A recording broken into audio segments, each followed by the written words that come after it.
ஓம் சாந்தி.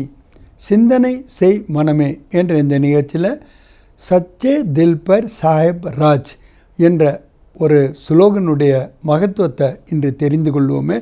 ஏனென்றால் சத்தியம் என்ன அசத்தியம் என்ன என்பதை புரிந்து கொள்ள வேண்டும்.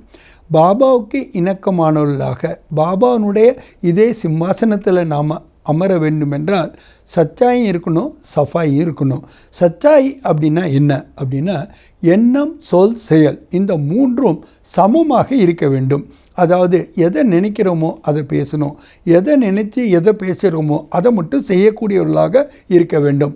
அதிகமான எண்ணங்களோ அதிகமான வார்த்தைகளோ அல்லது குறைவான கர்மங்களோ எப்போதும் இல்லாமல் ஒரு சமன்பாடு இருக்க வேண்டும். அதுதான் சச்சாயின்னு சொல்கிறார். இன்னொரு இடத்துல பாபா சொல்கிறாரு, என்ன நீங்கள் யோசிக்கிறீங்களோ என்ன நீங்கள் செய்கிறீங்களோ அதைத்தான் நீங்கள் வர்ணனை செய்யக்கூடியவர்களாக இருக்கணும்.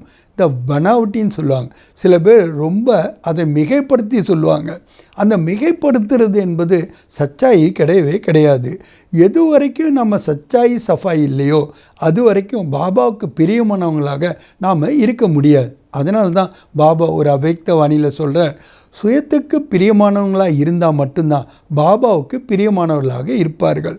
ஆக பரிவாருக்கும் பிரியமானவர்களாக இருப்பார்கள். யார் பாபாவுக்கு பிரியமானவர்களோ அவர்கள் தாமாகவே பரிவாரத்துக்கும் பிரியமானவர்களாக ஆகிவிடுகின்றார்கள். அதனால தான் பாபா சொல்கிறார், இந்த பிரீத் அன்பு செலுத்துறது கூட பாபாட்ட தான் எனக்கு அன்பு இருக்கின்றது, இந்த பரிவாரத்துக்கும் எனக்கும் என்ன இருக்குது, எந்த ஒரு சம்பந்தமும் இல்லை நீங்கள் நினைக்க முடியாது. ஏன்னா பாபா யார் மேலே அன்பு செலுத்துகின்றார்? பரிவாரத்தில் உள்ள அனைத்து ஆத்மாக்களின் மேலே எல்லையற்ற அன்பு செலுத்துகின்றார். அப்போ அவருடைய சங்கு, அவருடைய தொடர்பில் நான் இருந்தால் நானும் அவருக்கு சமமாக எப்பொழுதுமே எல்லாருக்குமே அன்கண்டிஷனலாக அன்பு செலுத்துபவனாகத்தானே நான் இருக்க முடியும். அதனால தான் பாபா சொல்கிறாரு, எங்கே சச்சாய் இருக்கோ அங்கே தான் பாபாவுடைய இதயத்தில் நம்ம இடம் என்பதை பிடிக்க முடியும். அதனால தான் பாபா சொல்கிறாரு, நீங்கள் ஒரு பொழுதும் என்று இல்லாமல் எப்பொழுதுமே நீங்கள் உண்மையான இதயம் உடையவர்களாக இருக்க வேண்டும். மேலும் உங்களுடைய புத்தியினுடைய லைன் எப்போதும் க்ளீன் அண்ட் கிளியராக இருக்க வேண்டும். ஆக இதயத்தை பாபா சொல்லும்போது சொல்கிறாரு, உங்களுக்கு உண்மையான இதயமும் இருக்கணும், அதாவது ரஹம் தில் இரக்க குணமும் இருக்கணும். அதே மாதிரி உங்களுடைய புத்தியை பொறுத்த வரைக்கும் க்ளீன் அண்ட் கிளியராக இருக்க வேண்டும். அப்போ தான் நீங்கள் பாபாவுடைய இதயத்தில் சிம்மாசனத்தை இடம் பிடிக்கும்.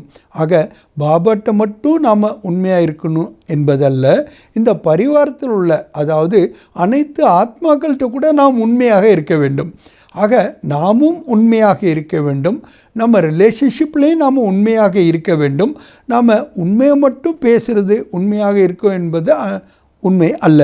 அதனால தான் இதனுடைய ஆழமான ரகசியத்தை பாபா சொல்கிறாரு, நீங்கள் உள்ளேயும் சரி வெளியிலையும் சரி நீங்கள் தூய்மையாக இருக்க வேண்டும்.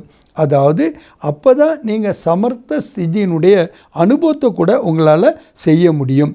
அதனால் யார் ஒருவர் பிறரை ஏமாற்றுகின்றாரோ அவர் முதல்ல தன்னைத்தான் ஏமாற்றி கொள்ளுகின்றார்.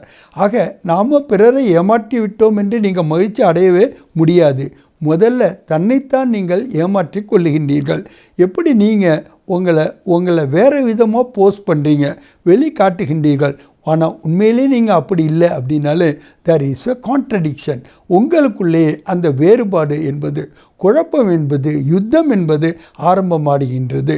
நாம் அமைதியான மனதோட நிம்மதியாக நாம் இருக்கணும்னா there should not be any conflict within the self.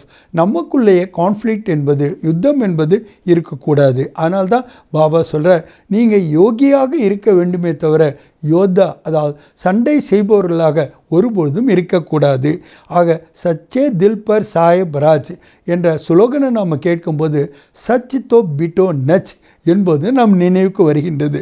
ஏன்னா உண்மையினுடைய அடையாளமே எடுத்துக்காட்டுமே என்னென்னா அவங்க எப்போதுமே டான்ஸ் ஆடிக்கிட்டே இருப்பாங்க, மகிழ்ச்சியில் நடனம் ஆடிக்கொண்டே இருப்பார்கள்.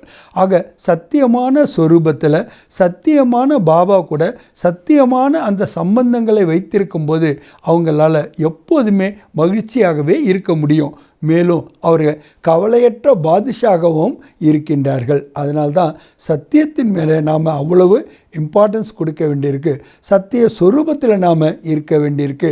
நம்முடைய எண்ணம், சொல், செயல் மூன்றிலையும் நாம் சமன்பாடாக இருப்பது தான் சத்தியத்தினுடைய அடையாளமாக இருக்கின்றது. நல்லது. ஓம் சாந்தி.